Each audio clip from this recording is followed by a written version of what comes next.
has her on both lists. Nice and extremely nice. Fox Business correspondent Susan Lee. Against that, Susan, how dare you laugh at something so violent? By the way, how did I get invited into this reverse outnumbered episode? I'm like one lucky girl here instead of one lucky guy. Nicely done. Yeah. I still don't know how I got the short straw, but okay. Oh, wait, is that a jab at me or Joe? What's height got to do with it? You know, what?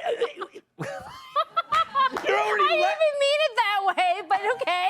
That's how it's being taken. What would have happened if this $1 trillion spending bill passed? What would happen to the economy when we're already see inflation over almost 7%? Right? Oh, that's right. It would go to at least, and this is just my conservative prediction, 100%. It would go to 100%. Yeah. Well, okay, so Joe Manchin said no to $2 trillion, but he's counter-offering $1.8 trillion. Right.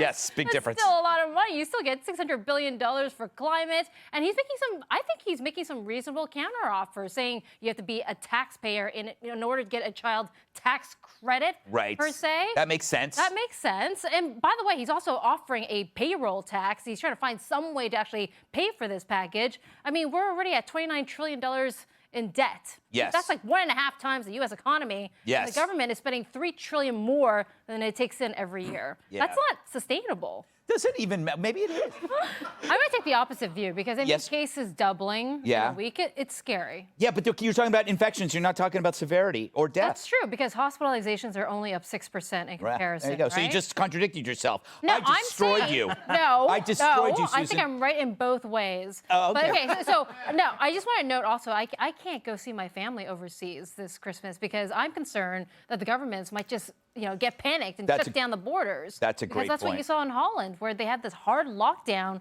until mid-January, just, without any actual statistics That's a really to good back point. up the move. That's a really good point because my wife is going to Moscow for Christmas, and you're saying that they might shut down. She's leaving tomorrow. Mm-hmm. It also costs a fortune. I just came back from visiting my family in England. It cost me $500 in testing on top of the ridiculous logistics you got to hop. So Wow. I don't get that because in Europe you can get an at-home test for €5. What is that, like $8? Yeah. Why can't we get that here? It's not available. Ask Guy. Guy. But you get in London though, you get a full. That English. shows your merit as an actor. For example, I know I would be a great black female lesbian. I would knock it out of the park. You would. Thank you. You would. You would do very well. I've been studying it. I have. So, look, okay, so Aaron Sorkin says the best talent should win out, right? Yes. You don't have to be Cuban to play Desi. So that means somebody like me could play Snow White. Wouldn't that be fair? I think so, Right? absolutely. Best casting. Absolutely. African-American can play Cinderella. But are you a good actress? That would require some work. So I could get better. I'm a business girl, and lots of numbers going through my head. There you But go. yes, I just think that those minorities in Hollywood, they don't get enough opportunities, and I think they should get more roles. No, well, you know what? What if, the fact is, though, it's like you can't.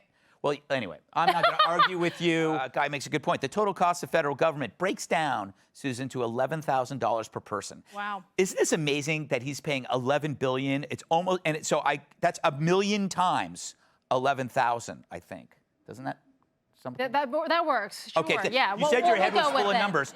So isn't that's generous. Shouldn't he be allowed to do whatever he wants? I just don't understand why the Democrats vilify and condemn success. I mean, Yes. this man is sending rockets into space. He's going to colonize Mars, electrify cars. I mean, he's saving the planet. I think his goals are in line with what the Democrats want. You're right. You're so right. I just don't understand how he's a villain. By the way, I love Elon Musk. If it wasn't for him, my days would be much more boring. So thank goodness for Elon Musk and the Twitter machine. But I think he's paying his fair share. He's our new Trump today. in a way, because he's. What the huh? Oh. Spicy. Yes, spicy. Do you swear? I try not to. Oh, you're a good person. No, because of what we do, I feel like if it infiltrates your language, and then you'll start using it on air. Do you know what's weird though? I swear constantly. Thanks to Susan Lee, Guy Bex, Gaspardell, Joe DeVito, our studio audience.